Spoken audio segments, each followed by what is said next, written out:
All right, everybody. Thanks so much for stopping by another live episode of Real Estate Titans, sponsored by Lion Bolt Media. I'm your host, Greg Fowler, traveling throughout the marketplace, interviewing the top real estate professionals in our field, essentially gathering insight, inspiration, really drives and motivates these top producers above and beyond everybody else in what I'd like to consider a real estate titan. Now, our very special guest and featured titan for episode 274 from beautiful Colorado Springs, Colorado, my good friend, Kevin Bristow. Kevin, it's an honor, my friend. Thanks for taking the time. I appreciate you. Oh, it's an honor. It's an honor to be on the show, Greg. Super pumped to talk to you today. Looking forward to just diving deep, man. This is awesome, Kevin. And truly the man, the myth, the legend, been doing this for such a long time, made massive impacts and waves in a positive into the real estate world and community, Kevin. So I really want everybody out there who maybe doesn't know you on a personal level into that way, as well as a professional, to get to know you today, and really the tools, tactics, and systems that brought you to where you are at the highest of highs. So Kevin, let's just start with the first question, which is more of the origin story. You know, who you are, where you came from, what got you into the business, kind of your progression through your career, what's led you up to today. Let's just start with that. Wow. So you and I have spoken in the past, and I shared the quick resume version, and then I at one time gave you the when I was a wee lad version. Right? Love it. So I'll give you kind of the mix between the two. How about that? Right. Perfect. So out of high school, I literally had no direction. It wasn't that I was in trouble or anything like that. I just really didn't apply myself to anything. There was nothing that resonated with me. And I found myself basically looking for a job. My parents required it if I lived with them. I was 18. So, I mean, obviously I had to do that. And there was a so MCI, a long distance company back in the 90s, they had a lot of cash infusion from an antitrust lawsuit that happened with AT&T, and they were just murdering it with the sales. They had this friends and family campaign, which kind of revolutionized the use of long distance. And that was a long time ago. I mean, come on, anybody listen to this now? They're like, long distance? Like, what are you talking about? Like, what's that? Right. So, but the thing was, is that I got the job because they had this like training program, and it was, you know, X amount of hours for X amount of weeks. And the idea was that I was just going to get this job to satisfy my parents, right? And say that I was doing something. And at the end of the 3 weeks or however long the training was, I had no intention on doing the job. I had no intention on being on the phone telemarketing. It was like absolutely like fearful of it, right? And when I went through this training, I never knew this, where I didn't see the value of it until later on in life. And anybody that's listening to this or watching this that worked for MCI 20, 30 years ago, right? It was absolute boiler room, right? They had this most legit sales training. I mean, you talk about the long distance, right? Telling somebody where to call, how much to call, how much it's going to cost, how much training does that require, right? Not 3 weeks, right? It was all sales training. It was all about objections. It was all about like how to speak with people, how to lead up for questions, ask discovery questions. Like it was sales training, gangster sales training. Right? Yeah. And so we got to the point where they had these like, I don't know, like cubicles, right? With like 20 people sitting in it, and the lead would sit in the middle, you know, ring the bell, that kind of a thing. And they're like, you want to try? And I was like, no. And they're like, well, give it a try, right? So it's kind of like, hey, do you want to try shooting this gun? You want to try hitting this golf club, right? Just like, well, okay. So I picked up this headset, I put it on, and I became a monster. I transformed. I don't know why or how, but I found it immediately, like immediately. Wow. So I did that for a couple of years. And then I mentioned this because this is kind of the beginning stages of how I've taken that salesmanship. It's taken some of those lessons and continued it all the way into real estate, because a lot of people want to take away from, I'm not a salesperson. Well, you're being sold if you're saying that, right? Well said. And it doesn't mean that you're a sleazy salesperson, right? And we do build relationships, but it's sales, right? It's how we sell ourselves to the other agent. It's how we sell ourselves to the appraiser, how we sell ourselves to the person who's drinking lemonade at our open house, whatever it is, right? It's sales. So, but I had no idea that this was going to be like this big catapult launch into real estate. But Wow. I ended up working in the car audio circuit after telemarketing after a while, like, and no matter how much I could say it was awesome, right? Like that's definitely not a lifelong career, and try not to make it that way. Fair enough. But you know, I had a friend that had a car stereo store. He knew I was in sales. I was, you know, a young kid, putting Rockford 12-inch woofers in my trunk and just beating down the block, and just I had an opportunity to go to work for this company, right? This local car audio store. And I took it. I was tired of just, you know, being in a call center environment. I want to work with people. And so so my job was to get lunch, you know, along that this was 30 years ago now.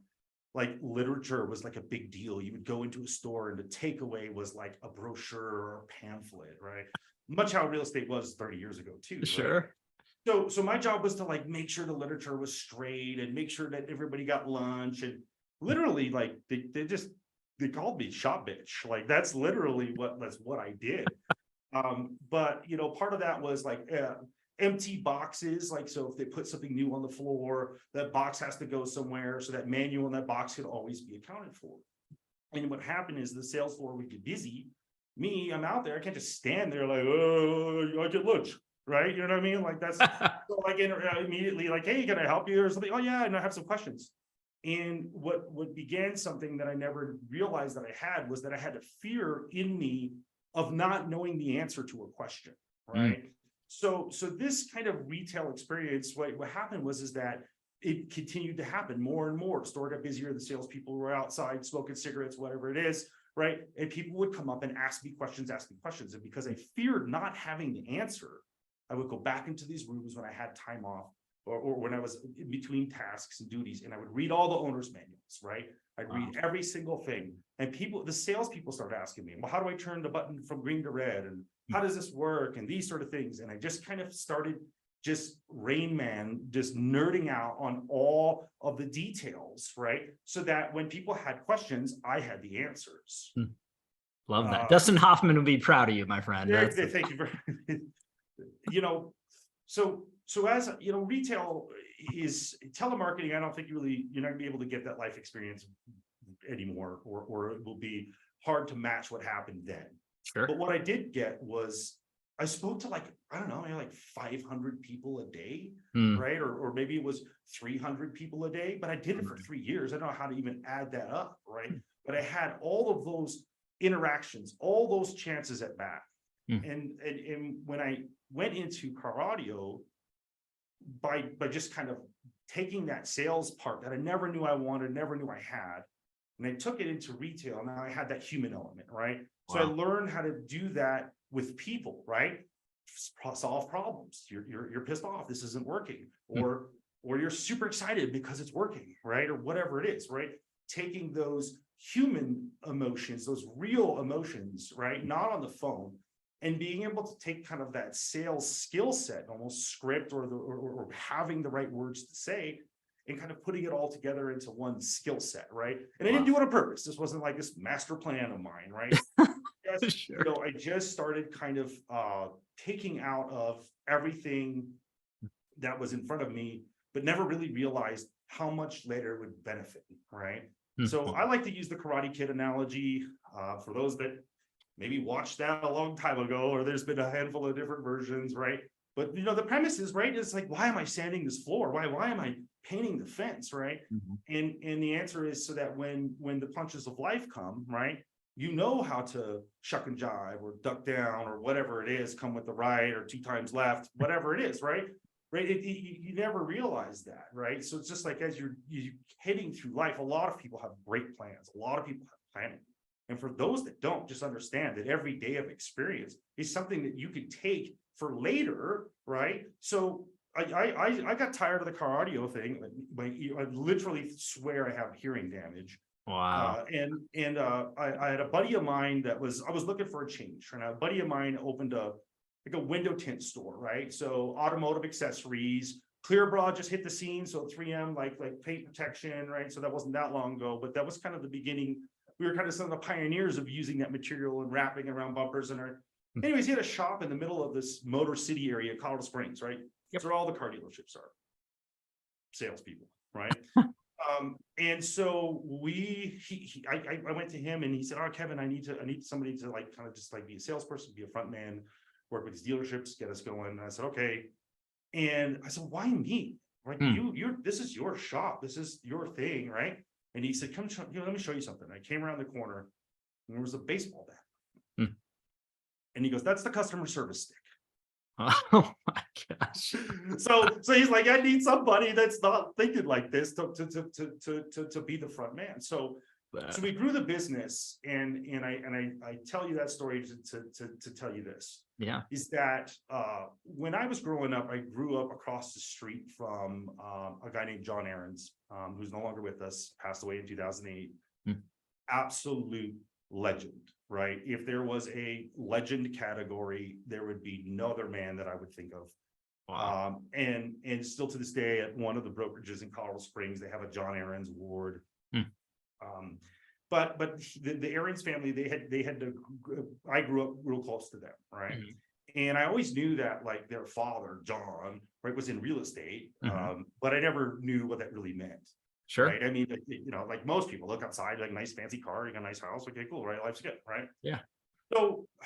So he came into the window tint store to get some work done to his Jaguar. Okay. And it was his wife, Judy, her Jaguar. And it was missing a hood ornament, right? It was missing because back then, you know, punk ass kids, we stole hood ornaments, right? So it happened to them too, right? But it was missing this Jaguar thing. And we had a Jaguar dealership. We were doing all the work for Jaguar. They had these, they always put clear balls on these cars. We had all these extra cats left over, the Jaguar cat, right? The metal Jaguar cat for the hood. We had one, right? So put that on there, hook them up, whatever, right? And when he got the car, it was kind of like, meh, like, no, like I was expecting it was like, you know, you're the man, right? Yeah. But what I did do is I used that as an opportunity to give him a phone call to say, "Hey, I want to take you to lunch." Wow. And I took him to lunch. I just wanted to know, like, how do you get deals? Like, how do real estate agents like how do you do the business? How do you get the business, right? And he explained to me about floor duty was like a big thing, open houses of floors, phone calls from signs, some of the stuff that we just hope for at a brokerage these days, but don't happen as often, of course, as it did back then, pre-Zillow, pre-Realtor.com. And so I was like, man, I was intrigued. And I asked him, I said, "What do I do?" And so he gave me the number to somebody at a Remax in Colorado Springs. And I went through this intern program. And much like a lot of people who want to get into business, right? There's 20 of you, then there's 10 of you, and there's 3 of you, and then maybe there's 1 or 2 left, right? Yeah. And that was one of the things that happened to me, was that I was ready to grind it. I was ready to give it all. And when I got into the business, I read somewhere about giving something 6 months, right? And I literally, Greg, went and bought 6 months worth of toothpaste. Wow. I bought 6 months worth of toilet paper. I saved 6 months worth of mortgage. I made sure I have 6 months of everything, right? So once I got into the business, if I didn't make it in 6 months, that I wouldn't be in a position where like I was just totally just wiped out. Wow. So I got into this intern program and just started calling and spreading my stuff out into like an area where 6 people would usually sit. And I just started beating the phones, right? And I was nervous to call somebody and say, "Hey, I'm in real estate," right? Because, right, I mean, so is everybody else, right? It was back then, it is that now, yeah, surprise. So it was like 50 other people, right? Sure. So like finding that balance of like calling somebody you haven't spoken to for a long time, that you really do truly have an agenda, right? But you want to be genuine, and you want to be, you don't want to just be like, "Hey, guess what? You know, I got the best thing ever, these knives," right? It was something that my skill set that came from being on the telephone allowed me to adapt to that extremely fast. Wow. At rapid pace, right? So the intern program had X amount of deals you had to do. The split got tastier or more in your favor, the agent's favor, as you went down the line in 3s. And then after like 9, then you're out of the intern program, you're on your own, right? Wow. And John had this mega team. He was just murdering it. He did so much stuff with new construction. He did so much stuff with relocation, you know, and we go to these seminars. We go to these big forums like Keller Williams has Family Reunion, right? Big, huge, big, huge, right? Tons of people, right? And lots of opportunity to learn, but tons of opportunity to network and meet people, right? Sure. But now we can keep in contact with them much easier than we could, 25 years ago. No right? doubt. Right. And even then before then, like John's literally like, I mean, we're talking like driving around with a pocket full of dimes looking for a payphone to get a deal done, John, right? Like real estate, right? And so he had an opening on his team. I caught wind of it. I was in the intern. I got no favors. Like, he never, hey, you're my neighbor, you're my neighbor's kid, or whatever it is. There was none of that, like, hey, you're on the team, this guy's with me, right? It was like, go over there, and if you can do 100 push-ups, then maybe we'll talk later, right? So he had this opportunity on this team, and I was like, oh, this is it, right? Yeah. So I was like, I want to put my name in the hat, John. This is it. I would do anything to be on your team. And this is the most crazy interview process I've ever been through. But because that relationship, he actually hired a third party. So he had this woman who was living down in Arizona, and he said, call this person at this time. This is your interview. Okay. So I'm thinking I'm calling you, having a phone interview. Right. And this lady, she's super awesome. She's like, okay, listen, what I want you to do is I want you to call me back. I want you to hang up, and I want you to call me back. And when you call me, right, I want you to pretend that you got my phone number from somewhere. We're going to role play, and I want to see how you do. I got this MCI. Hello. Right. So boom, call back. And I call her Marcy, and she runs through it to the point where I'm like, are we still role playing? Right. I'm asking her questions about relocation, about school districts, all these things. She's like, okay, great. Can you send those to me in email? I'm like, are we still role playing? Yeah, send them to me. I was like, okay. So I sent her this list of homes, and then she was like, okay, I'll get back to you. So she called me. She says, I want to see these 3 homes. And I was like, okay, you're in Arizona. Are we still role playing? No, Kevin, I'm going to fly to Colorado Springs. And I was like, really? Unreal. So she's like, yeah, this is the dates that I'm coming in. So she flies to Colorado Springs. We go look at these homes. I'm like, you realize this is like people's houses? Like Unreal. We're just practicing, and you're not like a buyer, but we're going in these people's homes. Like I was just a little confused on like what was what's actually happening, right? Right. So she would point to houses and like randomly make me like pull over and be like, hey, get that address. And what I realized was she was seeing what my ability would be to. She knew that some of the homes were vacant. She knew that some of the homes were occupied. She knew that some of the homes, and she walked around with this book, and she just wrote down stuff, right? Which is kind of nerve-wracking, right? You see in the movies is like, the therapist writes it down, and you're like, oh, what are you doing? Right? This happened to me for like 4 hours, like while I was driving her around. It was like a total like mind grind to me. But what happened was at the end, she was like, okay, I'd like to make an offer on this. I was like, are we done role playing? She was like, yes. So she's like, usually what happens is that we go different directions. I'll review all my notes with John, and then I'll see if you're up to fit, right? Unreal.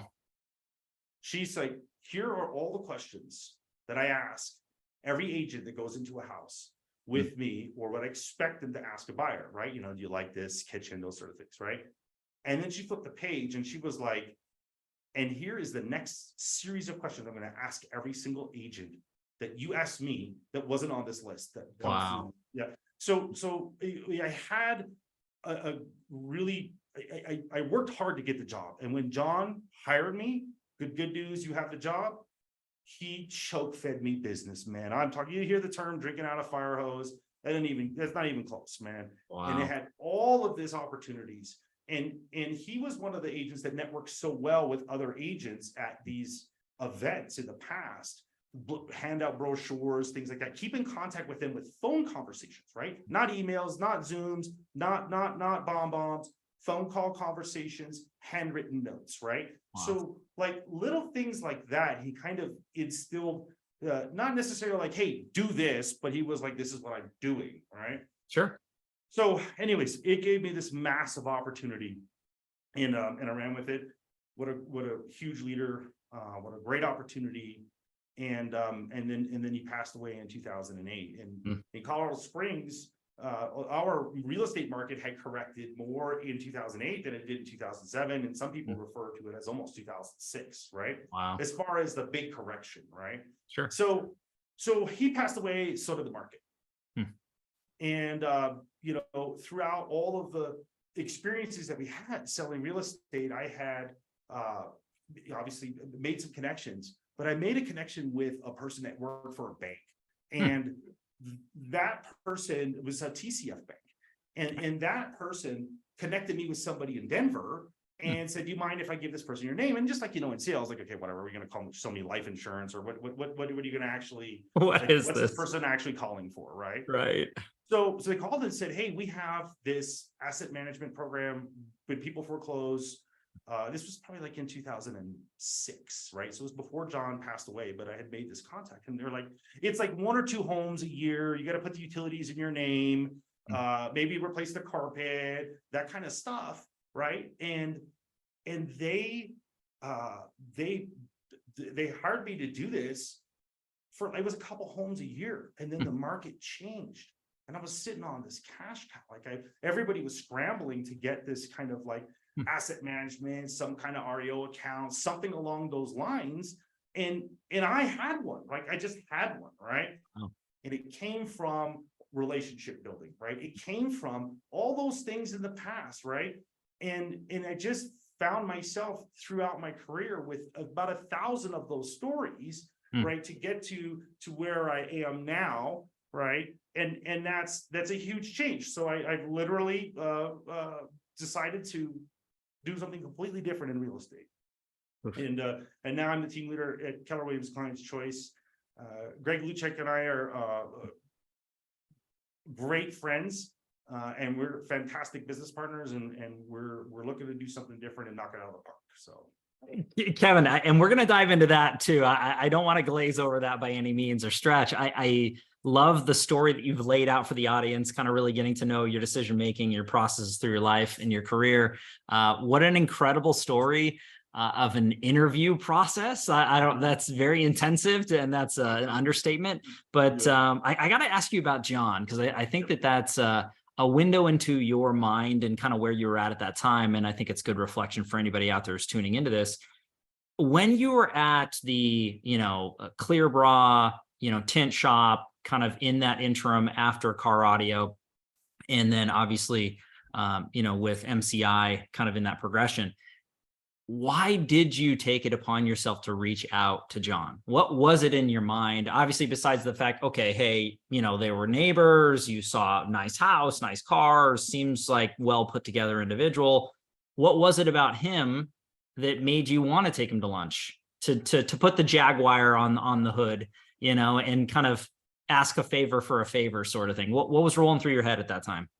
So when I bought my first townhome, I was working in car audio, and I had reached out to John and said, hey, actually I reached out to his daughter, who was a lender. Okay. I'll hook you up with my dad. And it ended up using some other random real estate agent. I think I got kind of kicked down the road a little bit, right? Like, it's like, fair enough. Minimum purchase. I kind of recall the story now, the lady picking me up and like picking up her kids at daycare and then dropping me off, and me having to ask like, what's next? Like, how do I, so I think what happened is that when I first went to John, or when I went to buy a home, I just was kind of like, whatever, this guy will buy a house. Right. And that was that no disrespect, but like, that was just like, I was bottom feeder. Right. So got it. So I got to work with a brand new agent apparently. Right. And I tell you that because later, after I had that townhome for about 3 years, I went to sell that. I had a brand new house that I built, and then I bought an investment property, and I did it all with John. And I watched like 30 grand of commissions, go in, in and out of the system. And back then that was a lot of money. Sure. Or it was to me. So I was like, man, I could live on that. Like I could like, imagine if I just doubled that. Imagine if I tripled that. Like, wow. Right. So I saw that there was a real big opportunity to generate income in real estate. Love it. And that's why when I took him to lunch, I wanted to know how that happened, right? Like okay. How, I mean, of course you see this happening, but obviously, how does this happen on a daily basis, right? And so that was kind of, I just had been in, as a buyer, as a seller, as a purchaser of an investment property. just being involved with a real estate agent. And there's tons of people have that story, right? Usually it's like my real estate agent was dog shit, and so like we know we can do better. And so there's a billion of those stories. There's probably 1,000 of them just in our city, right? No doubt. But like this was more of like, hey, I think I could do that. I think I'd like to do that, right? And at the time, like in 2004, the market was just popping, right? Like there were just, I mean, just like in The Big Short, like that was real. People were buying homes at 125% of purchase. They were cashing out the delta. There was a lot of not good things happening. Wow. And clearly, it, obviously, collapsed. Sure. But at that time, just like about 2 years ago, right? Everybody wanted to be a realtor. Like, oh, right. You know what I mean? And it really, what it did was that everybody was doing it. Right. But a lot of people were just walking around in flip-flops and shorts. And John Aarons had like, a billion stories about dressing professional, right? He was a Dapper John, right? He was very well dressed, right? Every day, snowstorm, rainstorm, closing.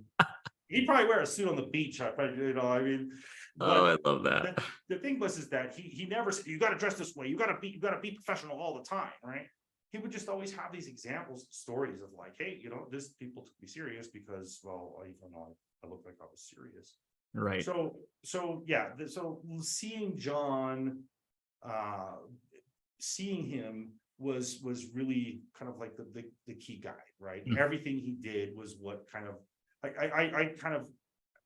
I guess I refer to myself as like a classically trained realtor, right? Love that. Classically trained chef, right? There are a series of ways that you use a knife. There's a series of things that doesn't change, right? Sure. And because of John, I was exposed to that kind of stuff. And he never was like, hey, every day call somebody on Tuesday. Never was like, hey, make 3 entries in your database. He never did any of that kind of stuff. It was more about just constantly stay in the infinite game. Like, wow, always do this. So yeah. To me though, Kevin, as you mentioned that, and I appreciate you kind of clarifying the thought process there. I think you had the foresight to see success in a real estate career and taking a leap. Having that guidance is massively important. I think the proven track record, of somebody to really groom and shape and evaluate is massively important. I know that you do an incredible job, and that's a big piece of the puzzle for Keller Williams Clients Choice and the leadership, that you bring to the table. So I definitely want to slide into that thought process, because that's where you left off. You were talking about Greg Luchek, and essentially you were basing it off of what was your thought process and decision for Keller Williams? Because prior to Remax, right? Yep, and it's massively successful career, everything that you do on a daily basis. How did that partnership or opportunity come to play, and what's your thought behind it? What's the inspiration? Where do you see it going? Let's go to that part. That's a great story. I mean, for me and for Greg and I, we've been friends for about 10 years. We have done real estate transactions, each other's clients, sellers, listings, done some investments together. And just over the years, it's just like, there's some people that just like, you can nerd out on a certain topic, right? You go to parties and there's people talking about sports and like, this guy's, shorts were this long, or he went from, this high school to this college. They know everything about sports, and they have this conversation, and they can't just stop talking to each other. Like their wives pull them away from each other at the end of the party. Like, come on, right? Yeah. And that's how Greg and I are with real estate, and that's how we've always been. And so we're on the golf course. We're talking real estate. It's 10 o'clock at night time. Hey, what do you think about this? Right. And we've had that kind of, we call it real estate nerd. We kind of like nerd out on it. And we just geek out on just real estate. Right. And so over the last couple of years, we've been with Elliott Bannister looking at some different brokerage models. Right. Hey, what does it look like as a Remax owner, right? What does it look like to start a boutique, right? Where's the challenges? Where's the cons? And we just would meet for some bourbons and just kind of powwow about every quarter, and it just started kind of gaining steam, and then all of a sudden, like we couldn't find time to talk because the market was so bananas. It's just like, well, we can talk about this or do 10 more deals. Which one do you want to do? Wow. And we were like, well, the right time will come. Hmm. So the right time came, right? I mean, there was a correction in the market right now. I mean, nowhere near as drastic as before, or not even close. Obviously a different kind of indicator, big interest rate change. So that changed the game for a lot of what was going on. But what's happening though is real estate hasn't changed, right? If there's 3,000 homes that sold, then you're saying there's no inventory. Well, who sold those 3,000 homes, right? So it's how much of that share do you want, right? Like, where's your mindset on that? And I know we talk a lot about that in real estate, and sometimes the term mindset, especially if you read it and you're not into it, can be kind of perceived as hokey, right? Like, oh, mindset, like, oh, yoga or whatever, right? But like, it's real. And like, if you are in the moment, right? If you're talking about something all the time, it's going to happen to you, right? Often it's the bad side, right? Often it's my luck sucks. I wish I had this, da da da da. Well, that's going to happen to you, right? Now you can't just turn around and just walk out the door and say, I'm going to do real estate, and everybody just throws you their keys, right? It's not going to work that way. But the idea of keeping it at top of mind, right? That's what we do as real estate agents. That's a successful realtor, right? That's the keys. Like, no matter how many people you know or don't know, stay top of mind, right? Now, however you do it, if it's apple pie or Broncos tickets or golf balls or whatever it is, top of mind, top of mind, top of mind.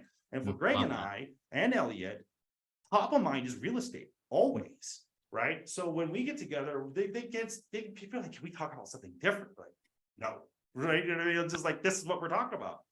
And so Greg, we kind of stepped back because the market was booming so much, and was like, oh, I had a bunch of construction projects going on. I was running out of time. I was running real thin.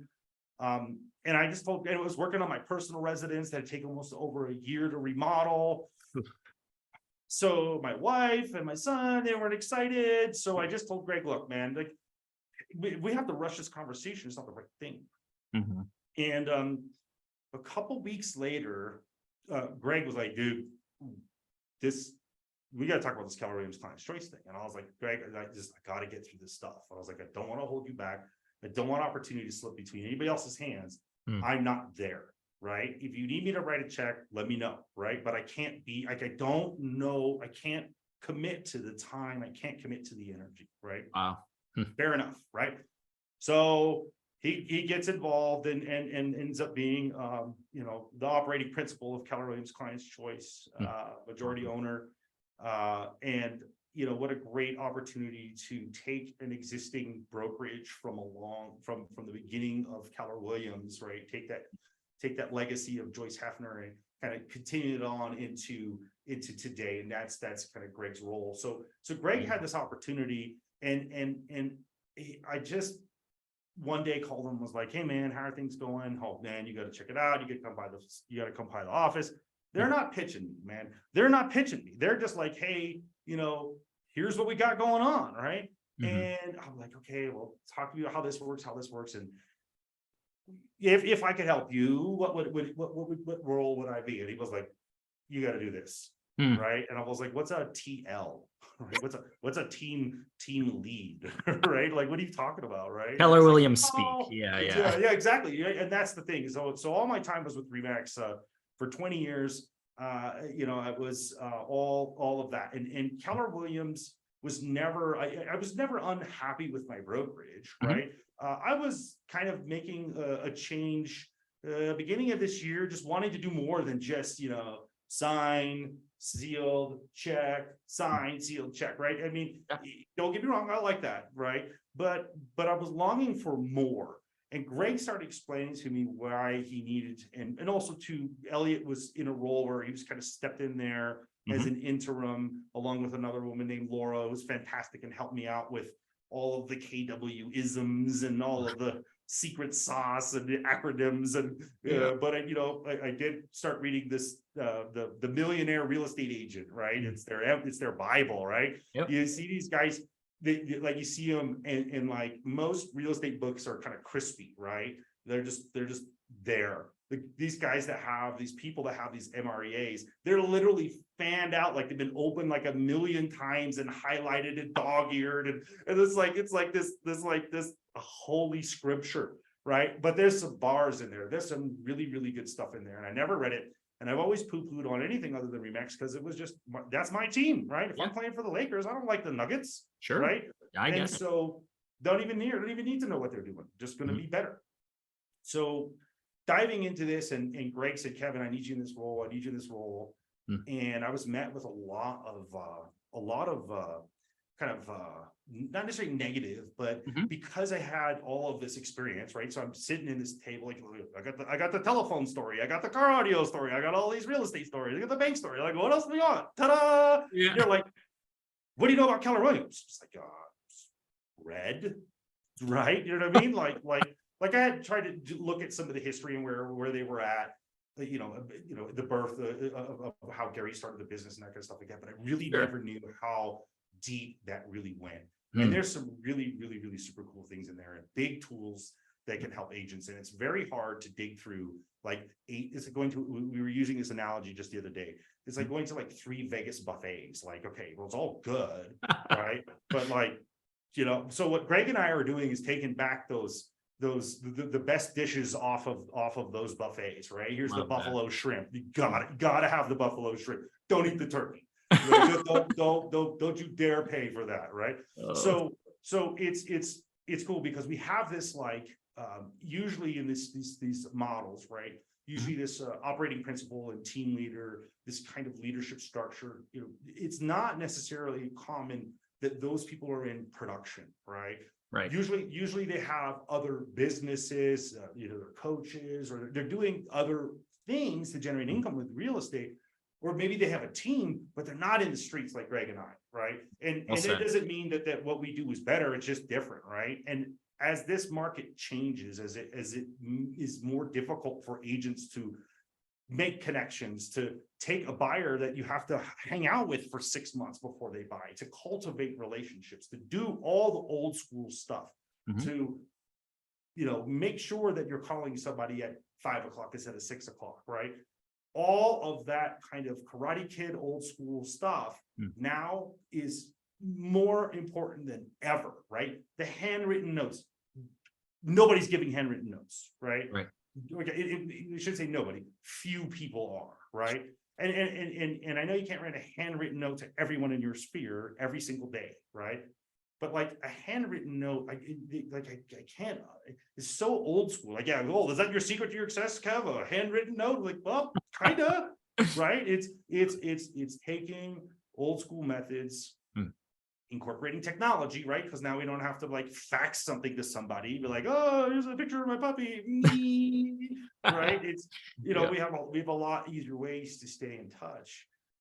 But so kind of go back and just when Greg said, you got to ride with me to do this, I was all in, and so obviously the people at Remax weren't really excited about it. I'm sure. But the people are my friends, right? I mean, you can't get mad at me for making a life decision, right? And none of my real friends did. It wasn't a big deal, right? But it's also that's kind of the last group of people that I want to go to. Just like when I was in real estate at very, very, very beginning stages, right? I didn't want to go to my mom and be like, tell all your friends that I'm in real estate, right? So all the people that are real relationships from my Remax days, I'm not going to those people going, oh, dude, look what I'm doing, right? Yeah. I just want them to see. I want them to see the difference that Greg and I make by just collaborating all the time. So from team meetings to whatever's on the calendar, to whatever that we implement into our business every day, it's the passion of real estate that Greg and I have and share, along with Elliot Bannister. And that's what Keller Williams Client's Choice is now. And we're gaining some traction real fast. Greg's a big sports analogy guy. I'm not much, but for sure, I think we could all understand that we don't stop and high five in the third inning, right? We're just getting started. We're gonna smoke this team, but we're just starting the game. So we're super excited. Kevin, as you mentioned that, and just the passion that you have, and so does Greg and everybody through the organization, it speaks volumes. Some of the best minds are coming together to collaborate, to really shake up what has put together in a traditional sense. And you keep saying it time and time again, kind of old school or traditional basis, but taking what is working in fundamental and pairing it with what's new in addition to relevant and change and melding the two. I think that is the next generation, that next progression or level into real estate. It's super exciting to see the growth of Keller Williams Client's Choice and just the amount of professionals that are coming together under one roof, as they say. And it's fantastic. It speaks volumes to me, and I know it does to the community as well. Speaking about collaboration and loving being with one another, before we went live here in the green room, as they say, we were talking about an exciting announcement about a future podcast coming out. So Kevin, would you mind sharing that with the audience? I mean, I would love for everybody to hear it. 100%. Thanks for the plug there. So again, Greg Luchek and I, it's a passion, and we just spitball, freestyle all the time, and it's not an act. It's what we really love, right? Mm-hmm. And so we've been just rummaging through some ideas, and we've been saying, look, we've got to do a podcast. We've got to do a podcast. We've got some great stuff to share. We think that people will want to hear what we have to say. And so Greg, I can't take credit for the name, but Greg came up with it, and it's called Pardon the Inspiration. Oh, right? So good. So it gets some similar logo to Pardon the Interruption, right? But it's a play on that, but it's Pardon the Inspiration, right? Mm-hmm. And it's a 30-minute podcast. We're going to drop it once a week. And what Greg and I are going to do is take people from the city, from our community, and bring them in for the first 15 minutes of that, and just kind of, the mayor, a really well-known restaurant owner, whatever it may be, or you have a list of guests. Wow. And for 15 minutes, kind of hear, what inspires them and how their business is, right? And then the last 15 minutes is Greg and I taking that and how we can transition that inspiration into real estate, right? Into our careers, into others' careers, right? So share that kind of deep dive, right? And it's like, oh, well, here it is. And kind of then spin it into what we love and can talk about most is real estate, right? And real estate's not just real estate. It's people. It's the people doing real estate. So when I say real estate, I don't just mean doing the deals, right? It's shaking the hands. It's all of it. I'm super excited about that, Kevin. And Pardon the Inspiration is a phenomenal name. So shout out to Greg, for that idea. Fantastic. And the two of you together, just the intellect and the conversation notes and cues, having a guest come in and share their passion, their story on a local basis. Huge. It's great stuff. I can't stress enough, Kevin, as soon as that drops, please let me know. I'll have that in the show notes, or I'll update the show notes, but I'll also share it with the audience. I would say, everybody out there live with us or after the fact, if you're tuning in, subscribe to these guys' podcast. Again, I'll have links down below, but if you like anything about what this man is saying, you cannot wait, because Kevin is just showing a fraction of his knowledge and his personality. And I know that it's just going to be incredible stuff. Kevin, with that knowledge and personality perspective, because you've been doing the real estate, portion of your life and your career for quite some time. And I know that there's so many tools, tactics, systems, takeaways into your mind that you could be sharing with the audience. Obviously, with time being of the essence here, if you could go back at your career thus far and pick or choose one or two things that you added or implemented that you really saw growth, scale of any kind in nature that you could share, what would that be? What comes to mind? Wow. I can't stress enough contact management, right? Keller Williams has their own, it's called command, right? And it's just part of when you work for Keller Williams, it's you don't have to pay for it outside of, like, say, a lot of agents use another one like Top Producer and those sort of things. 20 years ago, right? I mean, there was actually, I think, Top Producer 20 years ago, but it was more about, like, I had like notes and binders and like it was very sloppy, right? But I just kind of had this like gut instinct to come back and revisit it always and always and always and always. And I reaped the benefits of that, not really knowing why I needed to constantly be reviewing these things and calling people and checking in on them, right? I was doing that because I saw John do that, and there was no real system or real tool like we have today. So in the event that we did, I could only imagine the business that I would have grown, right? Wow. And so using the technology for the simple things, right? Like, I think that's, to me, if I could go back, right, and I had this tool, well, I would definitely be sitting here talking to you, but most likely it would be from like Hawaii or something like that. Good right? man, good man. Or my yacht hanging out with Jeff Bezos or whatever it might have been. You'd be in Monaco right now. Right? I think that's where you. Yeah, exactly. But and that's for although I did it, and although it grew my business, I did it like starting fire with rocks and a stick, but there was a lighter fluid right next to me with a lighter and match, right? So yeah, I mean, I think that's, for me, if there's anything that could be changed, if I could go back and do differently, it would have been pay way more attention to why I was doing that and monitor the result. I think that that's huge advice for anybody who's tuning in, myself included. I mean, at the end of the day, it is a relationship business, and our net worth directly correlates with our network, as they say time and time again. Ultimately, keeping that organized, it's easier said than done. At the end of the day, picking the right system, the right tool. And as you said, today, there's an endless amount of options.